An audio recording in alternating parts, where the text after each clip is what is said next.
Welcome back to Capital H, the podcast where we explore the latest trends and developments to make work better for humans and humans better at work. I'm your host, David Mallon. I'm a managing director in Deloitte's human capital practice in the US. I'm chief analyst of Deloitte's Insights to Action Research and Sensing team. Today, we'll be diving into yet another of our trends from our 2024 Global Human Capital Trends Research, and this one's on workplace microcultures. This trend spotlights a change that we're seeing in organizations, a recognition that culture may not be a monolithic thing. It might actually apply in different ways to different parts of the organization. More diverse, more versatile.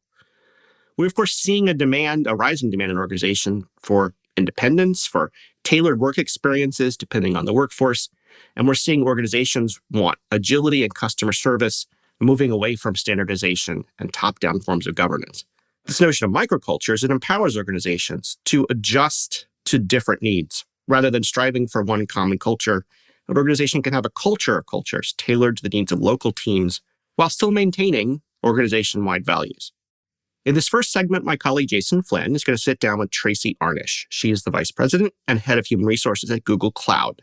They're going to talk about the future of workplace microcultures and how an organization like Google is making strides to cultivate them. Jason and Tracey, over to you.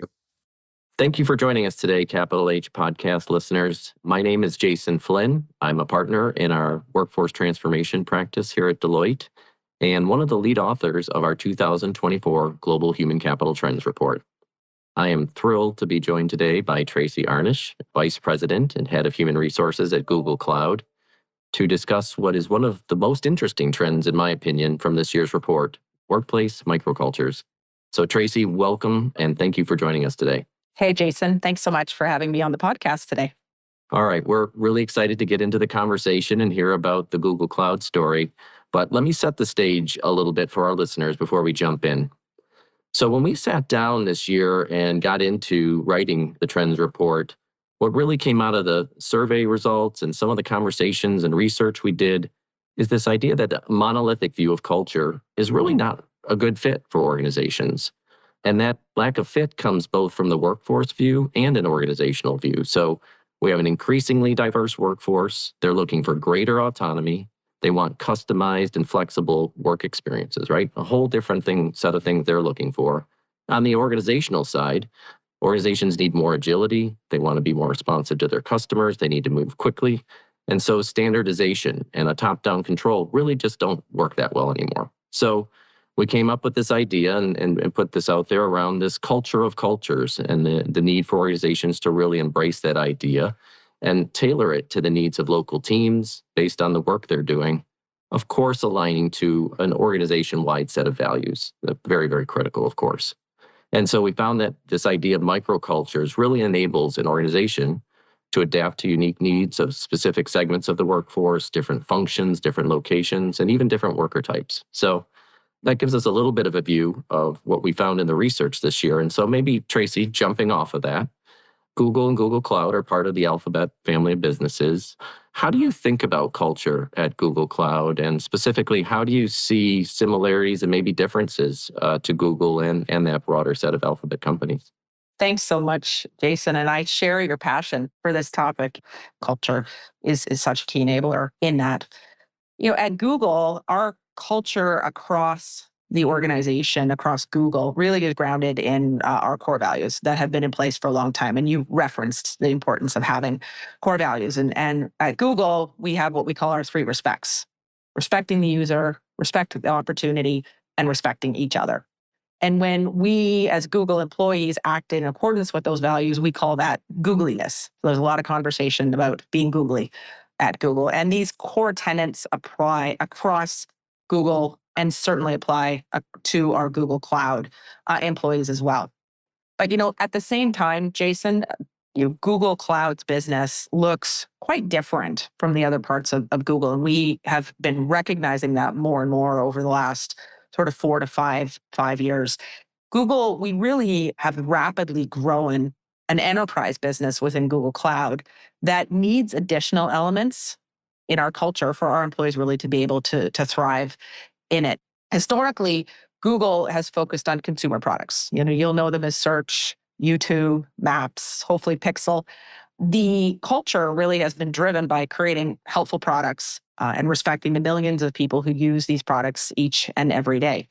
Now, in cloud, we are actually fundamentally serving a very different customer. We aren't serving a consumer, we are serving an enterprise with very different needs.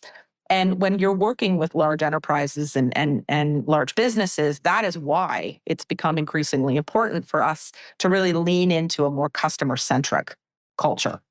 So what we did is we listened to feedback from Googlers in our employee sentiment survey.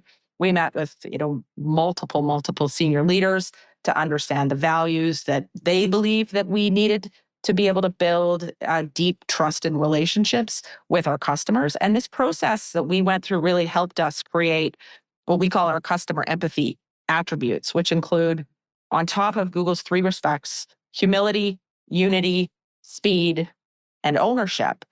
And these are the key behaviors in our our microculture, if you will, that we leverage to drive deep value with our customers. And we believe that really by hyper-focusing on those behaviors, we're able to co-create a vibrant and thriving culture within Google Cloud that's centered around delighting our customers. Yeah, a perfect example of what we're highlighting here in the trend. So you touched on it a little bit in your response already, but what do you really see as driving this need for Google Cloud and other organizations, to really be embracing this idea of microcultures today? And what are some of those business and human outcomes you're looking to push forward as you do that? Yeah, thank you for that question. I mean, ultimately, it does always come back to driving the business outcomes and doing it through the amazing talent that we have and making sure that they can connect and fully thrive in the culture and in the organization. So we are here to help our customers solve their biggest challenges. And to win in the enterprise space, you have to be focused on deeply understanding the challenges that your customer is facing. We call that customer empathy, and that really is at the center of our culture. And then, we work side by side with them to help solve those challenges together. And so as we thought about our micro culture, let me just talk to you about a couple of the drivers, and then I'll get into the business outcomes and the human outcomes that we are seeing. When we were thinking of our microculture, we really had to contemplate the diversity of the workforce today. And a one-size-fits-all culture will not resonate with everyone. We had to consider remote and hybrid work. And maybe we'll talk a little bit more about that. That could be a show in and of itself. But the pandemic has really accelerated remote work. And it's led to, at Google, certainly in Google Cloud, more dispersed teams. And microcultures can help to maintain that connection and belonging when people aren't physically together. So we recognize that.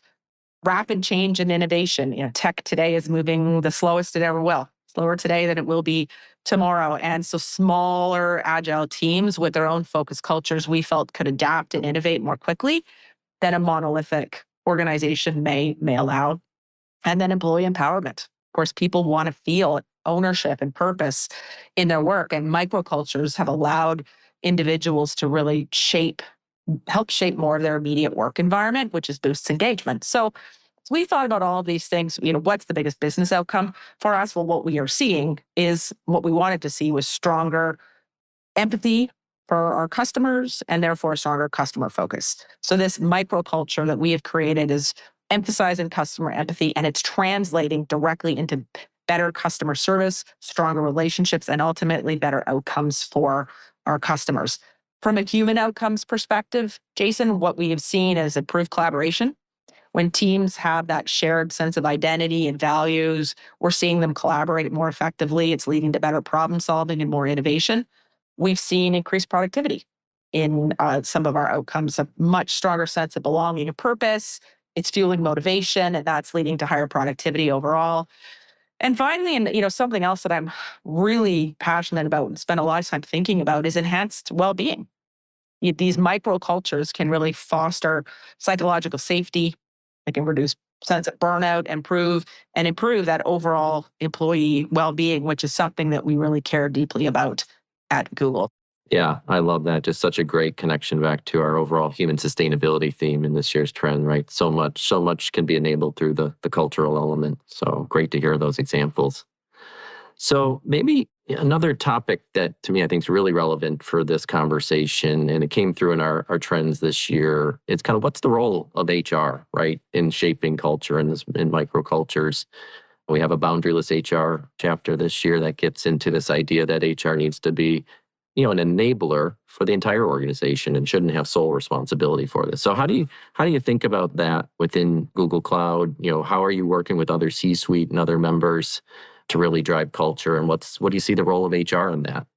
I'm obviously biased, Jason. I think the role of CHRO is absolutely essential to the organization across a multitude of dimensions. But obviously, when it comes to culture work, HR does very much need to be at the center of that work. I strongly believe that. But I will also tell you very directly, culture is ultimately defined and owned by the CEO. And that is where it has to start. Clarity at the top of the house is really essential before we in HR can help step in as an enabler of that change. I also, I think too, it's really important that HR leaders are learning to team with the business in, I don't know if it's new ways, but in maybe more deeper ways. I'll give you an example of this. I personally have been thinking a lot lately about the relationship between the CHRO and the CIO and how this relationship needs to be tighter than ever today as everyday technologies and new and emerging technologies start to evolve. And with specifically with the era of generative AI, technology is now impacting the workforce in ways that we've not dealt with before. And as we think about this technology, how it's introduced, how it's leveraged, how employees are enabled to use it, this is going to have significant impact on culture. And therefore, I think CIOs need to be thinking a lot about what we're introducing and the way we're introducing it and how that is going to be an enabler to the culture. So it's an important relationship. And with the complexity of today's world, really the entire C-suite also needs a strong sense of, not just the economic and the global and the political polarities that we are dealing with today, but social factors is another great one. These are all things that play from an external perspective that are, I believe, in a much more direct way starting to influence the cultural needs of employees and in the business. And it's not just up to HR to be shaping this. It's the day-to-day interactions with these leaders that most strongly impact and shape culture. So every leader has a responsibility. But all that being said, HR plays an important role. So what can we do? I mean, obviously, once the vision is clear, then we need to make sure there's a robust ecosystem in place to really bring that culture to life. I see HR playing several critical roles to help develop healthy microcultures, and those include being the role of a cultural architect. And what I mean by that is really we are uniquely positioned in HR to connect the dots between our business strategy and our people-centered solutions, which include, of course, microcultures. So as that cultural architect, we really can help business leaders and employees define the overarching values and the principles that will provide the foundation, for the microcultures to flourish within. We're also change agents. We know that. And once those principles are in place, it takes time and active change management to inspire the culture to evolve. So as change agents, we can guide the organization through those cultural shifts. We also are responsible for the reinforcing mechanisms that should be in place. We're positioned to create and support policies and principles that enable these microcultures. They can be things like flexible work arrangements, location strategy, recognition programs. All those have to align in support of the culture. And then finally, we also are data analysts more than ever today. And we play a role of gathering and analyzing data on employee engagement and team performance, and ultimately the inputs to cultural health so that we can identify areas for improvement. So we must team with the business in strategic alignment, resource allocation.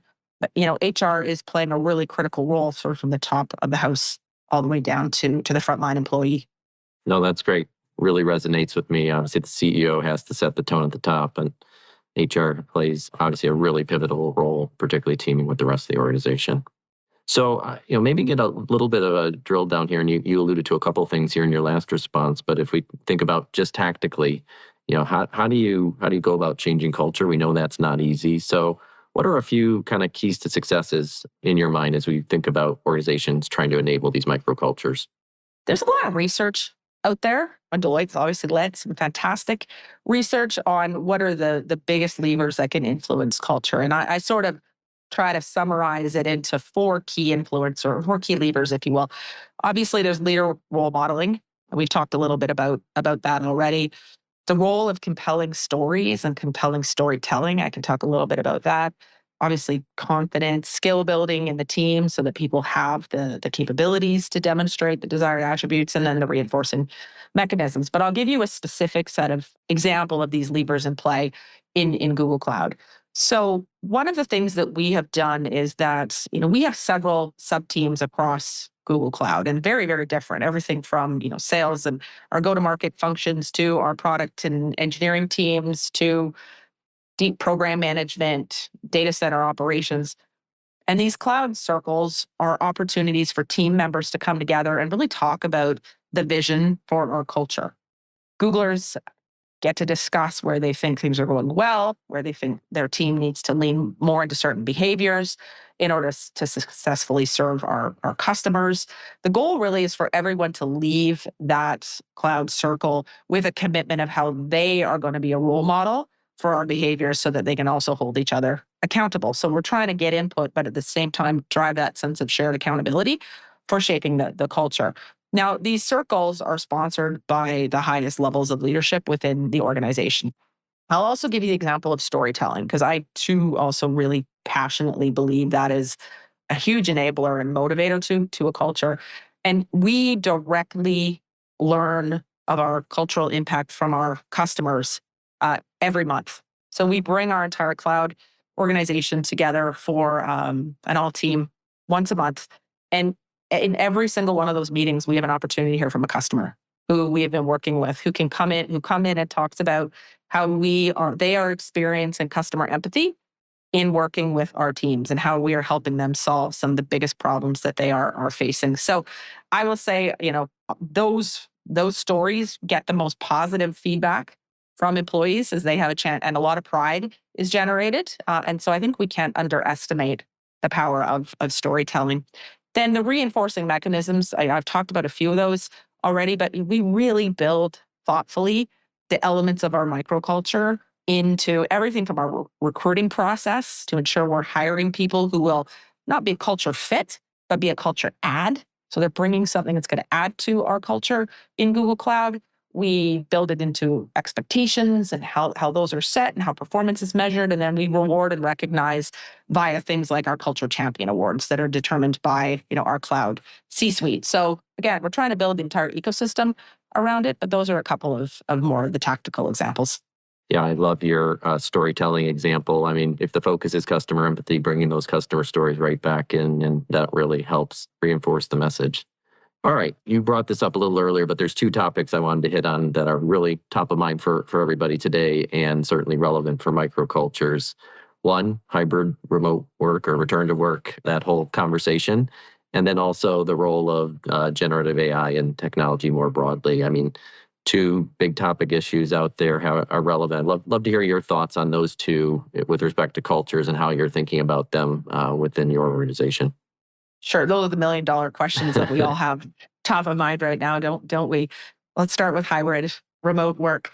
I fundamentally believe that the debate, if you will, around how much in-person collaboration time is really ideal is going to continue for a while. And I'm not sure that anybody has it fully figured out yet. And I will be so transparent as to say, we don't at Google. We continue to work on it, and it's we are learning as we go.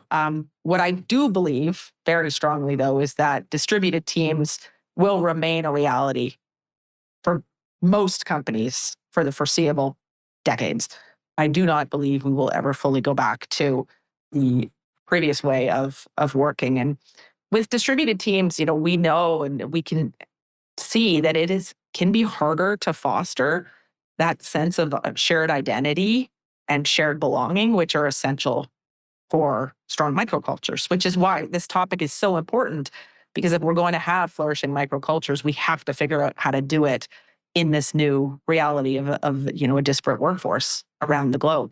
So I think it's really important to be very clear when you're thinking about microcultures is what matters to you and your business, because every business is going to be different. And sometimes teams are different. We have other teams where people literally are dispersed all over the world. And, obviously then in very different countries where countries have unique cultures locally that have to add and play in that micro culture. So really, the opportunity really for me means that this cultural work is more important than it ever has been before. And everybody on your team, whether they're fully remote, fully in office, they're going to have a sense of the culture in their workplace. And it would be ideal in my mind that we're able to build microcultures that obviously promote equity for employees, regardless of their background or their working locations. And I think HR plays a really critical role in helping leaders and organizations figure this out. We have to be intentional in building culture because culture will be built whether you're intentional or not. So you want to get in there and actively be proactively fostering microcultures that leverage digital tools. They leverage virtual team building activities. They bring disparate teams together. My team is all over the world. And I had an opportunity to bring them all together face to face here a month ago. And you wouldn't believe the impact it's had on our culture, our sense of belonging, and the team's alignment to strategy and priorities. And I've seen increased engagement start to happen. So you need that balance of in-person and remote in your culture. And then making sure that you have inclusive practices in place. This is something we have to work so much harder at now in making sure that remote employees feel included and they feel connected, that we are providing intentional opportunities for remote employees to participate in co-creating culture and being part of the activity. If you're, it's very easy to not feel part of the conversation when you're not sitting in the room and everyone else is. And so, I know I'm a remote employee. And so it's interesting. I live that firsthand. And so there are practices that we must be leveraging now that will build on culture from a hybrid work perspective. AI and technology, I could go on forever. This is probably the topic I am super passionate about right now. And I touched a little bit on this. It is clear that the age of AI is upon us, and it is fundamentally already changing the way in which we work. And, at Google Cloud, we think a lot about this. Obviously, we believe that responsible AI is changing the world for the better.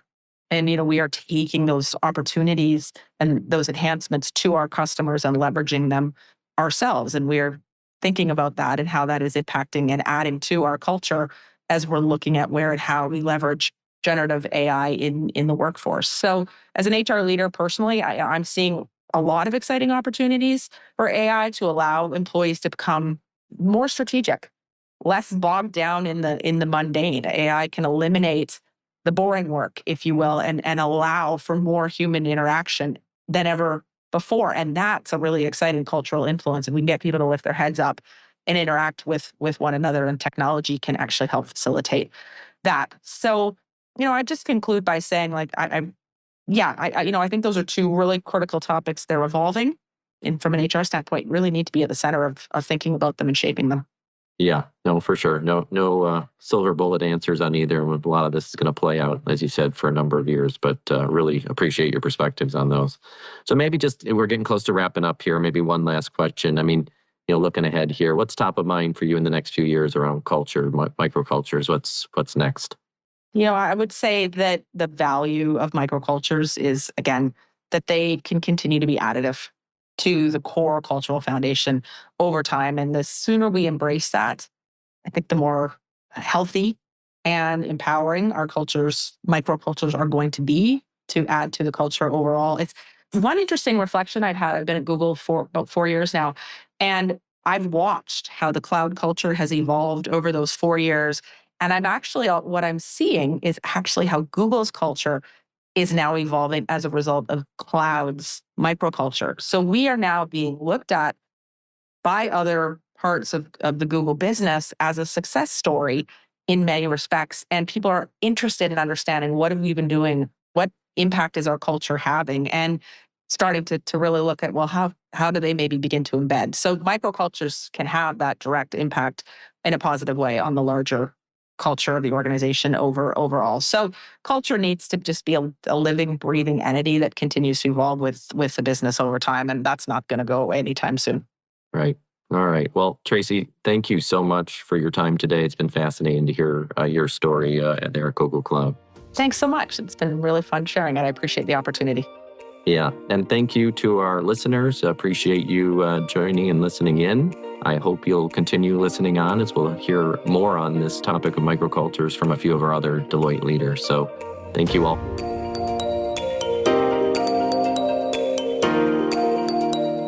Thank you, Jason and Tracey, for that wonderful conversation.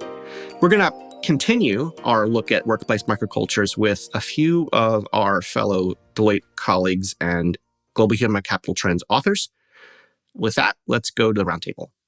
I am Sue Cantrell from Deloitte, and I lead human capital eminence and thought leadership. And I am one of the authors of Deloitte's Human Capital Trends Report. And I am joined here today with two of my fellow co-authors for a roundtable discussion where we're going to talk about one of our human capital trends, workplace microcultures. John Forsythe and Julie Duda, my fellow co-authors and collaborators on our Human Capital Trends Report. Welcome, John and Julie. Can you take a second and introduce yourselves? Julie, would you like to start? Hi, I'm Julie Duda, and besides being an author this year on the Trends Report, I'm a vice president in our human capital practice at Deloitte. And I get to spend my days leading a team doing research as a service on a variety of HR topics. Thanks, Julie. John, how about you? Hey, Suze. Nice to see you. John Forsythe. I'm a managing director here in Deloitte's government and public service practice. I've been working in the field of organizational culture for around 30 years. And like you, I'm a fellow author on this chapter from Human Capital Trends. Happy to be here. Thanks, John and Julie. So before we dive into the specifics of what we mean by microcultures, I just want to make sure we're all on the same page when it comes to how we even talk about culture in general. What is culture? What do we mean? Culture, I think most people understand, is the way things get done in your organization. The sustained patterns of behavior over time that are supported by the shared experiences, values, and beliefs of the organization. So culture can include both stated values, which are typically consistent across an organization, and the lived behaviors or artifacts, things like norms and symbols and language and actions, where culture is manifested in daily life and practice. So these lived behaviors are what can and should be flexible, we think, across an organization that embraces microcultures. Now that we have this kind of grounding in what we mean by culture, I want to start with you first, Julie, before we go to John, and ask you, what do you mean when we say workplace microcultures? And can you put this trend in a nutshell for our listeners? Well, Sue, let me start with some important context for our listeners to help explain what this trend is. There's a mindset that most large organizations have a single culture that workers need to fit into, which cascades from the C-suite, and it's standardized and it's maintained. Very deliberately selected, chosen culture. However, culture doesn't really work this way in real life. When you talk about that lived behaviors piece, regardless of whether you embrace that or not, it's not how it works. As an example, consider the recruiting process. Job applicants are usually coached to ask about corporate culture in their interviews. And hiring managers are instructed to assess for cultural fit. However, a worker may take a job based on the culture they've heard described and find later that the specific team they are on operates differently.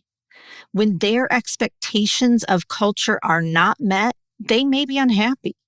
Almost a third of new workers leave their jobs within the first 90 days of being hired, with unmet expectations from recruitment and culture being the top factors. The reverse can also be true. The company culture described in the interview process may not appeal to a candidate who's looking for something different, even if it turns out that the particular team they would be joining has the kind of environment they're looking for, where they might be a perfect fit. A good example of this, tech workers interviewing at a non-tech company.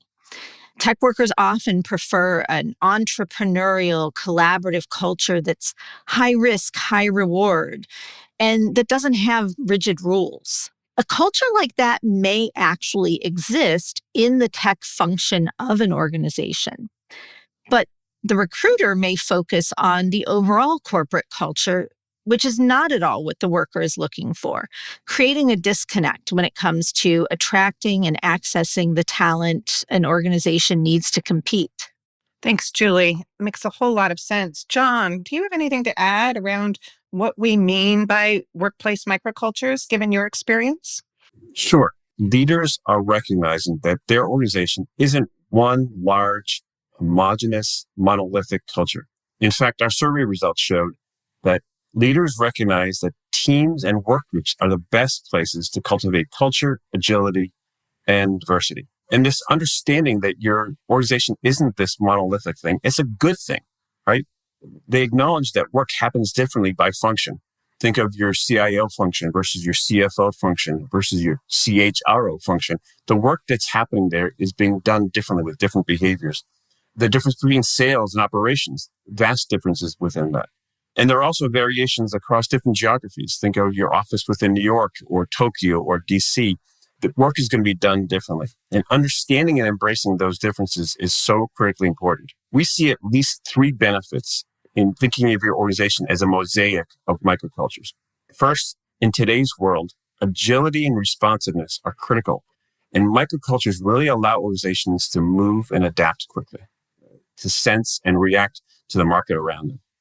2, if you want to drive change at a large-scale transformation level across the entire enterprise, it's much more effective to work with ready, willing, and able microcultures, position them for success, spotlight their success, and help their culture go viral than it is to try to push culture down from the top, right?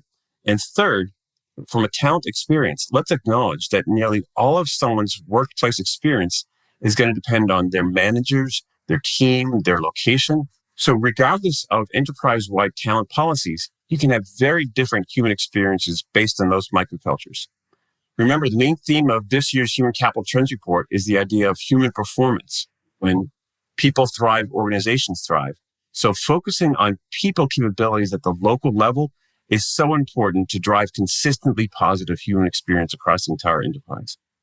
Now, in this environment, what's the role of the executive leader in a microculture environment? First and foremost, it's still important for them to set the tone from the top. Create those stated values at the enterprise level. But just be aware that those values on a poster that you put up on a wall somewhere, many times they tend to look very similar from organization to organization. In fact, in our assessment, the word integrity showed up 75% of the time on core corporate values. In other words, like innovation, teamwork, excellence, safety showed up quite a bit of times. The next important thing that leaders have to do is to really embrace and enable those microcultures, right? Set the tone from the top, create those parameters, but really embrace and enable those microcultures, holding those microcultures accountable for business and mission delivery, as well as creating those human outcomes. That's a bit different role than leaders have played in the past, but if they can do that, they'll get the most out of their organization and the microcultures within. Thanks, John. That was great. Thanks to both of you. So clearly, this is a new way of thinking about culture that historically we've really never had before. So question to you both, what's driving this trend? Why today, right? Julie, let's start with you and then we'll switch back to John. Sure, Sue. While workplace microcultures happen regardless of intent, the shift to more intentionally enabling them is being driven by several shifts related to worker preferences, technology, and ways of working. The first shift that's driving this is hybrid and remote work. Managers who are unsure about how to drive culture in a hybrid environment could be struggling to apply old models of a single uniform culture that are no longer relevant. Research shows that remote and hybrid arrangements have a significant impact on worker experience and retention. Hybrid work can reduce attrition by 35% and improve employee satisfaction. But if leadership thinks all work must be co-located all the time in order to maintain their single culture, they're kidding themselves about there even being a single culture, and they're denying the benefits of enabling multiple approaches. microcultures represent a possible solution to the challenge of driving culture in a hybrid or remote environment. Another driver for embracing microcultures is the growing diversity of the workforce. Attempting to apply a single culture to an increasingly diverse workforce is not likely to succeed with today's workers, who now vary more than ever across geographies, employment types, contingent, gig, full-time, part-time. They vary in their working arrangements, on-site, hybrid, remote, their demographics, life stages, education levels, identity, and even their motivations or thinking and networking styles. One more shift I'll share that's driving this continued rise of microcultures is worker agency. Today's workers have more choice and influence over where, when, and how they work than ever before. And workers have expressed a clear desire for localized cultures that reflect their team's ways of working. 1 in 3 workers who responded to our survey say the unique culture of their immediate work group or team is most important to them when it comes to their experience at work. Thanks, Julie. John, anything to add in terms of drivers? Why workplace cultures now? Sure. I think there's a few more drivers in addition to what Julie shared. Another driver is the presence of enterprise-wide technology and dashboards. This technology enables visibility of performance as well as employee sentiments across microcultures. This gives leaders the insights they need to be able to play their role at the executive level. Another driver is the need to empower frontline management and workers to sense and react to their market. We call this empowering the edge, right? The ability to be able to do that now and be agile and responsive to those changing market needs, huge driver of microcultures. Another driver is this concept of human sustainability. We talk about it this way. Every organization is in at least 2 industries. One is their core business, and the second one is talent management. Each industry has their roles, competitors, adversaries, and if you're not successful in both of them, you fail at both of them, right? This need to drive human sustainability at that local level is another driver of microcultures. And lastly, there's a lot more merger and acquisition activity. And every acquisition target should really be evaluated in terms of how its culture drives its success or not, and then how integrated that culture has to be with the parent company. If the organization is successful and doesn't need to be integrated, it can be left alone. It can remain its own microculture and drive the success that it was acquired for. Thank you, John and Julie. So we have talked about what workplace microcultures are, why they're needed now, and I'd like to shift a little bit. John, how do you begin implementing changes to work towards microcultures at that broader organizational level? In other words, how can organizations leverage microcultures to enable larger cultural change? Sure. So oftentimes, Susan, when clients come to us, it's because they have a culture problem, right? They're trying to introduce new strategies, new technologies, new processes, new policies, and their culture just won't enable it, right? So when we're talking about implementing change at the enterprise level, at the organizational level, I work with a lot of long-standing, stable bureaucratic organizations. So how we do this is, first and foremost, we sit down and try to envision what the culture should be. How do people need to behave? How do they need to collaborate? How do they need to innovate? How do they need to focus on customers or internal towards internal processes? What should those wide parameters be at the executive level in order to enable success for that future state of the organization? But very importantly, when we're trying to make that large-scale transformation change, we try to first break the organization down into manageable units and chunks. How we do that is with tools like surveys or interviews and focus groups. It becomes a really good proxy for how people are likely to behave, right? And of course, when you break it down into manageable chunks, you're going to see outliers on both sides. And of course, the problem children need to be handled. You need to address any problem areas where they're maybe going beyond the cultural norms and parameters that you set. But don't invest a ton of time there because you're not going to get the return of investment. What I do recommend is that organizations look at the positive outlier. Where is it happening best? Do a deep dive into those positive outliers. Why is it happening well there? What are they doing? How can you scale those things that they're doing within that small microculture across the rest of the organization? And who do the positive outliers influence? What's their network look like? And how can their work go viral across the rest of your enterprise? Then the leadership's role, once you've broken it down into manageable chunks, do interventions to help each of those microcultures be successful and help the successful ones really go viral. Spotlighting their success, doing incentives, and sequence a series of rollouts to make sure you're building momentum across the organization. And the interventions that we use, so I talk about this in a few different categories. One, leadership has a role. They need to be able to say and convey what they're trying to do from a culture perspective. They need to be good role models of that. And very importantly, they need to reinforce that, especially with their direct reports, the kind of behaviors that they're looking for. So many times I see leaders saying one thing, but letting people on their direct circle get away with behaviors that countermand that. And that's a good way to undermine your culture efforts. So we also have them look at their talent lifecycle. How are you recruiting, hiring, onboarding, developing people? But most importantly, across the talent lifecycle, how are you doing performance management and how do you promote people? Rewards, recognitions, and promotions really do a lot to reinforce the behavior you're looking for across a culture transformation. And as part of that talent lifecycle, really getting local managers to partner with HR. One of our other chapters in Human Capital Trends this year is this idea of boundaryless HR, who can really partner with local management to create microcultures that work best for that management, that team, to create value there locally. And then, of course, another intervention that we use is what are the systems, workplace policies that might be barriers to culture change. But the important thing for culture change is breaking the organization into manageable chunks. The smaller you can make it, the more agile it's going to be, and the more likely you can build scale across a series of interventions. Thanks, John. Julie, what are some of the challenges you see in implementing microcultures? There can be a number of barriers to putting this in place. My big one is that many leaders still believe in the idea of a monolithic single culture.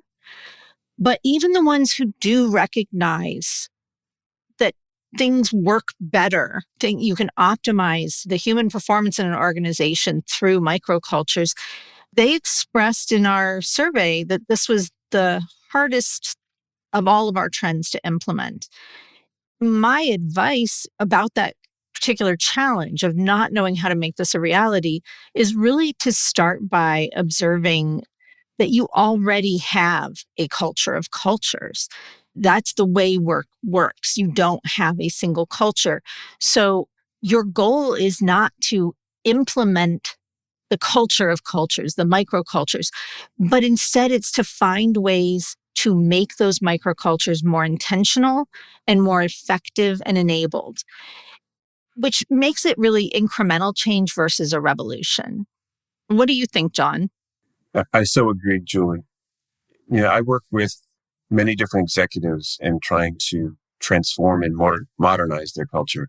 And I think you hit on one of the biggest barriers. In today's world, leaders and managers have to lead and manage differently than they were led and managed. In many organizations, they grew up in top-down organizations. And now we're talking about enabling a bottom-up management and juggling many different microcultures. That's a very different leadership style than what they grew up and were trained on in many situations. Getting them to navigate through that is one challenge. Another challenge when you're talking about using microcultures to enable large-scale transformation, it does take time. You need to have persistent patience and build on that slow momentum early on to get to a critical mass. Another challenge is that oftentimes you see leadership turnover. Leadership tenure might be shorter than the amount of time it takes to get to full-scale transformation. And that's so critical to make sure you've got the right handoff from one leader to another. Another challenge you face is that not every manager is going to be a very good people leader, right? And that's what we talked about before, partnering them with HR, where you have that people capability to help them get the most out of their culture and use the best of the talent lifecycle. Those are some of the challenges we faced, and that's how we've addressed it in the past. Thank you so much, John and Julie, for such insightful thoughts on some of the challenges with respect to microcultures and how to overcome them. And thank you both for your time today. I'm going to ask one last question and ask if there are any final parting thoughts you'd like to leave our listeners with around reimagination of work when it comes to workplace microcultures. I'd say, and again, this is probably my favorite trend, so thank you for letting me talk about it today. When we think about how to imagine this new future of microcultures, I tell people to start by co-creating with your team. While leaders and managers do so much to enable this, they can't dictate the way work gets done. They need to work with the team to ensure that the team develops norms and ways of working that fit within the overall framework at that organization and the values at that organization.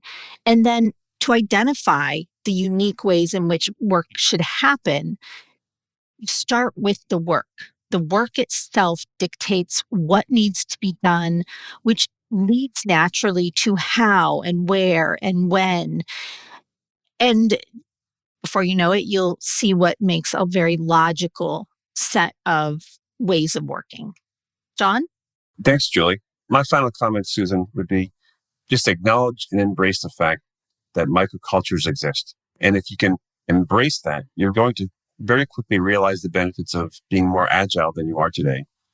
And you're going to realize that if you need to modernize or create a digital culture for your organization, using microcultures to build momentum towards that large-scale transformation is the way to go.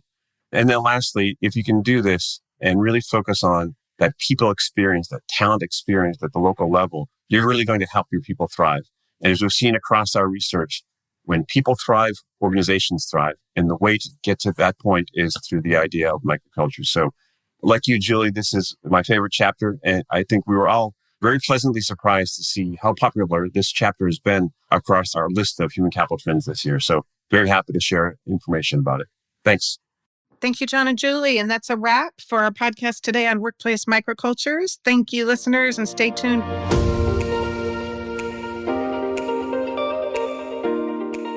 That will bring us to the end of today's episode of Capital H. A special thank you to our guest, Tracey Arnish, as well as my fellow Deloitte authors who joined us. Organizational leaders, you may be worrying that acknowledging and enabling microcultures can somehow cause the organization to lose its identity or its focus. However, we find that thoughtful use of the data and technology available to you to understand these cultures, coupled with empowering managers to own their own respective cultures, especially with a larger boundaryless HR approach, can help strike a balance, a right balance between control and enablement. And the likely results are better collaboration, stronger business and human outcomes, and hopefully increased agility, all contributors to your long-term success. Thank you, listeners, for tuning in. We look forward to seeing you next time, especially as we continue our focus on this year's Global Human Capital Trends research. If you're interested in more of that research, you can find the full report at Deloitte.com/HCTrends. Let us know what you think of Capital H. Rate us wherever you find us and look us up on social media. We'd love to hear from you. Thanks again, and we'll see you next time as we continue to focus on the topics and trends that focus on putting humans at center work. Until then. This podcast is produced by Deloitte. The views and opinions expressed by podcast speakers and guests are solely their own and do not reflect the opinions of Deloitte. This podcast provides general information only and is not intended to constitute advice or services of any kind. For additional information about Deloitte, please go to Deloitte.com/about.